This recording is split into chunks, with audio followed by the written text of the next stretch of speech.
आज हम लोग जिस विषय वस्तु पर चर्चा करेंगे, जिस टॉपिक पर चर्चा करेंगे, वो विज्ञान का एक बहुत ही इंपॉर्टेंट टॉपिक है, कोशिका, इन इंग्लिश सेल। आज हम लोग इसके बारे में जानने का प्रयास करेंगे कि कोशिका क्या है, सेल क्या है, इसका क्या इंपॉर्टेंस है विज्ञान के क्षेत्र में। तो आइए सबसे पहले हम लोग जानने का प्रयास करते हैं कि व्हाट इज सेल, कोशिका क्या है। यदि इसका कोई डेफिनेशन बनाना चाहें तो क्या बनेगा? तो वैज्ञानिकों का मानना है कि कोशिका जीवन की सबसे छोटी, सबसे सूक्ष्म संरचनात्मक और कार्यात्मक इकाई है। कहने का अर्थ है कि कोई भी जीव का निर्माण होता है, पृथ्वी पर किसी भी जीव की उत्पत्ति होती है, तो वह उसकी जो सबसे छोटी इकाई होती है उसे हम कोशिका कहते हैं, उसे हम सेल कहते हैं। सबसे पहले 1665 ईस्वी में एक अंग्रेज वैज्ञानिक जिन्होंने इसके बारे में हम सबको बताया, उनका नाम था रॉबर्ट हुक। 1665 ईस्वी में उन्होंने कॉर्क के पौधे पर कोशिका को खोज निकाला। जब अपने सूक्ष्मदर्शी से, आवर्धक लेंस से उन्होंने कॉर्क की एक पतली काट को, एक पतली परत को जब सूक्ष्मदर्शी से देखा तो उन्होंने देखा कि उसके अंदर बहुत सारे छोटे छोटे घर बने हुए हैं, जिसे उन्होंने सेल कहा। सेल एक लैटिन भाषा का शब्द है जिसका अर्थ होता है छोटे कक्ष, छोटा घर। ये मधुमक्खी के छत्ते की तरह होता है, ऐसा उन्होंने सबसे पहले देखा और हम सबको बताया। उनकी जो पुस्तक छपी उसमें इस बात का जिक्र हुआ, लोगों ने तब जाना। आगे फिर इस पर लगातार वैज्ञानिकों ने अपने शोध करते गए, प्रयोग करते गए और विभिन्न सिद्धांतों को हम सबके बीच में रखा। आज जो हम किताबें पढ़ते हैं, जो हम कोशिका के बारे में जानते हैं, एक दिन का ये उपज नहीं है, एक दिन में खोजा नहीं गया है। लंबे समय तक इस पर अध्ययन होते रहा, शोध होते रहा, प्रयोग होते रहा, तब जाके एक कोशिका सिद्धांत हमारे बीच में है जिसे हम सब पढ़ते हैं। तो किन लोगों ने इस पर महत्वपूर्ण भूमिका अदा की, किन लोगों ने नई थ्योरी दी, क्या इससे पहले पुरानी थ्योरी क्या थी, नई थ्योरी क्या आई, इन सब पर आज हम लोग चर्चा करेंगे। फिर ये भी जानने का प्रयास करेंगे कि कोशिका का जीवन में क्या महत्व है। अभी जैसे परिभाषा से हम लोग स्पष्ट समझ में आया हम लोगों को कि जीवन की सबसे छोटी इकाई है और वैसी इकाई है जो संरचना भी करती है और कार्य भी करती है। कहा जा सकता है कि कोशिका खुद का एक जीवन है। आप आगे जब पढ़ेंगे तो देखेंगे कि कुछ जीव प्रकृति में ऐसे पाए जाते हैं जो लाखों, करोड़ों, अरबों कोशिकाओं के बने होते हैं। कुछ जीव ऐसे भी होते हैं जो एक ही कोशिका के बने होते हैं। जो एक कोशिका का बना होता है उसे यूनिसेल्यूलर थिंग्स, लिविंग थिंग्स कहा जाता है। और कुछ, गाड़ी पार हो रही है, थोड़ा पार हो रही है। और कुछ जीव ऐसे होते हैं जो लाखों, करोड़ों कोशिकाओं के बने होते हैं, इसे मल्टी सेल्यूलर लिविंग थिंग कहा जाता है। तो आइए सबसे पहले प्रयास करते हैं हम लोग जानने का कि कोशिका के बारे में किसने क्या बताया। ये दो आकृति दी हुई है, आगे जाके हम लोग इस पर चर्चा करेंगे। इससे पहले कुछ इसके इतिहास के बारे में जान लेते हैं। सबसे पहले रॉबर्ट हुक ने 1665 में जिस कोशिका की खोज की वह एक मृत कोशिका थी जो कॉर्क के पौधे से उसे देखा गया था। जीवित कोशिका की खोज किसने की? जीवित कोशिका की खोज लीवेनहॉक ने कब की? 1674 ईस्वी में। 1674 ईस्वी में लीवेनहॉक ने एक जीवित कोशिका की खोज की और आगे रॉबर्ट ब्राउन ने 1833 ईस्वी में उस कोशिका के अंदर केंद्रक की खोज की। आप देखेंगे यहाँ पर एक गोल जैसी आकृति आपको दिख रही है, इसे केंद्रक कहा जाता है। इस पर हम लोग आएंगे, पहले हम जान लेते हैं कि किसने कब किसकी खोज की। 1839 ईस्वी में पुरकिंजे ने जीवद्रव्य की खोज की। इसमें जो पार्टिकल्स पाए जाते हैं, बिंदु बिंदु जो दिख रहा है आपको, यह जीवद्रव्य है। इसे हम प्रोटोप्लाज्म या साइटोप्लाज्म कहते हैं। इसकी खोज पुरकिंजे ने की थी। 1838 ईस्वी में स्लाइडेन नाम का एक वनस्पति शास्त्री थे जिन्होंने बताया कि सूक्ष्म कोशिकाओं से ही पादप शरीर का निर्माण होता है। किसने बताया? 1838 में स्लाइडेन ने बताया। लेकिन बस जस्ट एक साल बाद 1839 में श्वान नामक एक वनस्पति जंतु वैज्ञानिक थे जिन्होंने बताया कि केवल पादप ही नहीं, जंतुओं का शरीर भी कोशिकाओं से ही मिलकर बना होता है। सबसे सूक्ष्म इकाई कोशिका होती है। 1855 ईस्वी में विर्चो नामक एक वैज्ञानिक थे जिन्होंने बताया कि शरीर या जीवन का निर्माण पूर्व से मौजूद कोशिका से ही होता है। कोशिका खुद का एक जीवन है और इसमें लगातार विभाजन होते रहता है। आगे जाके हम लोग पढ़ेंगे कोशिका के विभाजन, सेल डिवीजन ऑफ माइटोसिस और मियोसिस, समसूत्री विभाजन और अर्धसूत्री विभाजन कैसे होता है और शरीर का निर्माण किस प्रकार होता है, इस पर हम आगे चर्चा करेंगे। अभी फिलहाल इसके सामान्य जानकारी हमें प्राप्त करने का प्रयास कर रहे हैं। कैमिलो गोल्जी ने 1898 ईस्वी में गोल्जी उपकरण की खोज की। इस तरह से इसका इतिहास, कोशिका का इतिहास चलते रहा। इसके अंदर जो पार्टिकल्स पाए जाते हैं, जो कोशिकांग पाए जाते हैं, अलग अलग समय में अलग अलग वैज्ञानिकों ने खोज की। आपके सामने यहाँ देख रहे होंगे व्हाइट बोर्ड पर, ये जो सिंगल लेयर से घिरा हुआ एक आकृति है, यह जंतु कोशिका है, एनिमल सेल है, जिसमें मनुष्य की भी कोशिका आती है।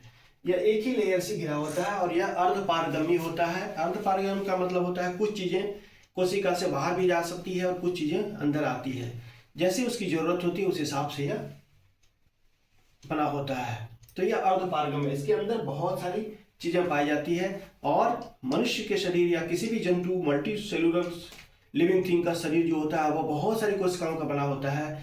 कोशिकाएं रोज बनती भी हैं और रोज मृत भी हो जाती है, मर जाती हैं। खरोंच लगने पर, टूट फूट पर बहुत सारी कोशिकाएं डेड हो जाती है, मर जाती है, लेकिन उसकी जगह पे नई कोशिकाएं बनती है। बनती कैसे है इस पर हम लोग आगे चर्चा करेंगे। तो कोशिका, बहुत सारी कोशिकाओं से शरीर का निर्माण होता है और सभी कोशिकाएं एक दूसरे से बिल्कुल भिन्न होती हैं, अलग होती हैं। वह अर्धपारगम्य झिल्ली से घिरा होता है जिसे सेल मेम्ब्रेन, कोशिका झिल्ली कहते हैं, जिसमें से कुछ चीजें बाहर जा सकती है और कुछ चीजें अंदर आ सकती हैं। तो इसके अंदर क्या क्या पाए जाते हैं, आइए देखते हैं। यह जो आकृति आपको दिख रहा है, यह क्या है? माइटोकॉन्ड्रिया है।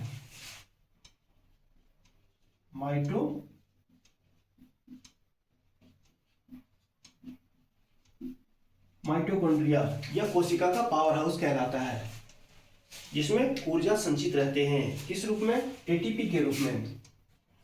आप पढ़े होंगे एडेनोसिन ट्राइफॉस्फेट के रूप में ऊर्जा, एनर्जी जमा रहता है। यहाँ पर विषम परिस्थितियों में, अनफेवरेबल कंडीशन में ये संचित ऊर्जा, एनर्जी शरीर के विकास में काम आता है, शरीर के टूट फूट में, मरम्मत में काम आता है।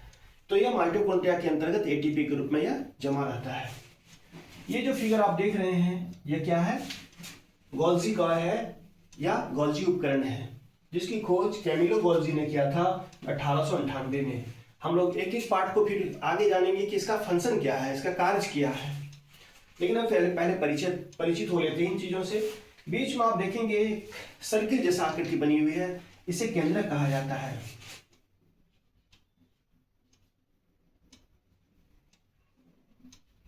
नहीं, इसे केंद्रिका कहते हैं।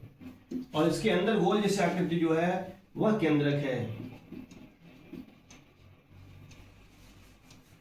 और इसके अंदर जो बूंद बूंद आकृति आपको दिखाई दे रहा है, यह एक तरह से क्या है? जीव द्रव्य कहलाता है। और एक स्प्रिंग जैसी आकृति आपको आड़ी तिरछी दिखाई दे रही है, इसे एंडोप्लाज्मिक रेटिकुलम या अंतःपर्णवी जालिका कहते हैं। और नीचे जो आपको ये दिख रहा है, इसको हम क्या कहेंगे? इसे लाइसोसोम कहा जाता है। पता है लाइसोसोम को और क्या किस नाम से हम लोग जानते हैं? लाइसोसोम को सुसाइड बैग के नाम से भी जाना जाता है। इसमें कुछ ऐसे केमिकल्स होते हैं, यदि यह फट जाए तो पूरी कोशिका को यह नष्ट कर सकता है, क्योंकि यह पूरी कोशिका को समाप्त कर सकता है, अतः इसे सुसाइड बैग भी कहा जाता है। लाइसोसोम।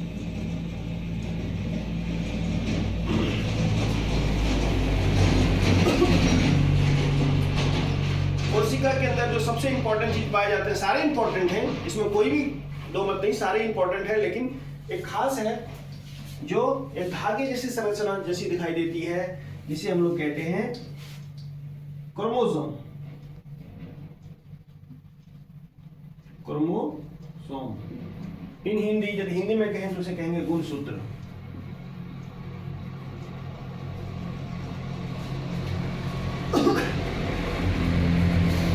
इसे क्या कहा जाता है? गुणसूत्र कहा जाता है। और जो ये बूंद बूंद दिखाई देती है, बड़े बड़े गोल गोल आकृति जैसी दिखाई देती है, इसे क्या कहते हैं? रिक्तिका कहते हैं या वैक्यूल। ये सारी चीजें एक कोशिका के अंदर पाया जाता है। इसमें कुछ और चीजें भी हो सकती है। तो ये इंपॉर्टेंट चीजें थी, महत्वपूर्ण चीजें थी जिसे जानना जरूरी था। तो ये चीजें एक कोशिका के अंदर पाई जाती है। यह कौन सी कोशिका है? तो यह एनिमल सेल है। अब हम लोग बगल में एक और फिगर बनाए हैं जो प्लांट सेल है, पौधों की कोशिका है। कुछ दोनों में अंतर है जिसको हम लोग आगे जानने का प्रयास करेंगे कि क्या अंतर है। आप देखेंगे 3 लेयर से घिरा हुआ है, जबकि वह सिंगल लेयर था। 3 लेयर से घिरा है तो अलग अलग नाम है इसके। पहले को हम लोग कहते हैं सेल वॉल या कोशिका भित्ति, प्लाज्मा झिल्ली और कोशिका झिल्ली। ये 3 नामों से यह जाना जाता है। बाकी लगभग दोनों में सेम चीजें पाई जाती हैं। कुछ चीजें हैं जो एक दूसरे से अलग है। वो क्या है? इसमें क्लोरोप्लास्ट पाया जाता है।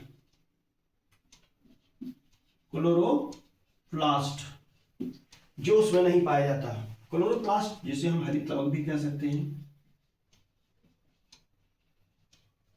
एक बहुत बड़ी विशेषता है पादप में, पौधों में पाया जाना, क्योंकि इसी के सहारे, इसी के कारण कोई भी हरे पौधे अपना भोजन बना लेते हैं, मतलब प्रकाश संश्लेषण क्रिया कर लेते हैं, जो जंतु में संभव नहीं है। अतः ये हरित लवक क्लोरोप्लास्ट उसको एक विशेष योग्यता दी हुई है।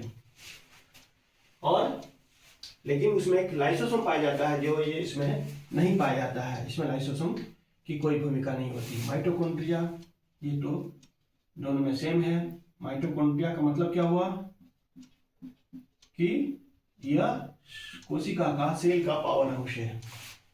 गॉल्जी का है, गॉल्जी उपकरण। रिक्तिका,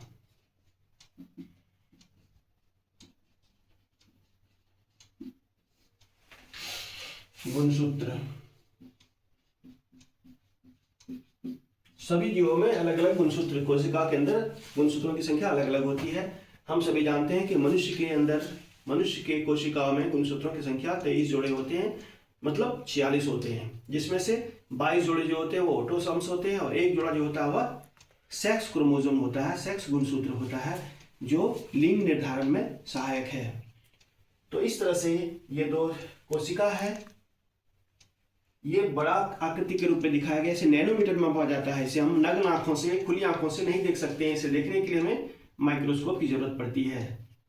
क्योंकि आप अंदाजा लगा लीजिए कि एक बूंद यदि खून में हम गिनना चाहें कि कितने कोशिका हैं, तो आपको हजारों लाखों कोशिकाएं दिखाई देंगी। अंदाजा लगा लीजिए कि कितने छोटे होते हैं। क्या इसे देखना संभव है? नहीं। फिर भी वैज्ञानिक कहते हैं कि इतने छोटे होने के बाद भी हम जानते हैं कि कुछ जीव ऐसे प्रकृति में पाए जाते हैं जो एक ही कोशिका का बना होता है, जैसे amoeba, paramecium, Euglena, bacteria, virus.